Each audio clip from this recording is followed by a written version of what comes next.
When I bought the house, the neighborhood looked perfect. Trees lined the streets, people waved when you walked by, and the lawns all looked like they were copy-pasted from a landscaping brochure. What I didn't realize was that I just signed up to live under the dictatorship of a board of suburban Karens with god complexes and clipboards. It started off small, notes about my grass being a quarter-inch too high, or passive-aggressive emails about leaving my trash bins out for an extra hour. But things escalated the day my 5-year-old daughter drew some smiley faces on our driveway with chalk. I came home from work to find 3 HOA members waiting at my front door.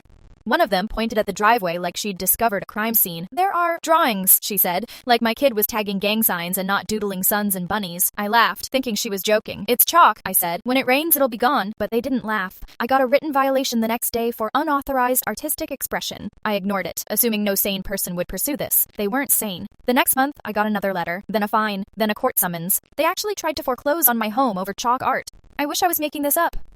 My daughter asked if we were going to have to leave the house. That was the moment I snapped. What they didn't know was I'd spent 10 years working as a litigation consultant. I knew exactly how HOA boards worked and, more importantly, how to legally tear one apart. First, I dug into their financials, and I discovered the treasurer, Karen, yes, that's her actual name, had been using HOA funds to buy herself spa packages and premium wine. I anonymously leaked it to the other residents. Next, I started attending meetings, not as a hostile neighbor, but as a polite, curious homeowner. I asked questions, I smiled, and people started to believe I really cared about the neighborhood. Then I ran for the board. With 3 weeks of campaigning, I got just enough votes to slide in, and once I was in, I motioned to audit all past fines. My motion passed. 2 of the scummy HOA members immediately resigned, including Karen. And guess what happened when we reviewed my violation? Case dismissed. All fines reversed. Chalk wasn't even on the official list of prohibited substances. It never had been. But I didn't stop there.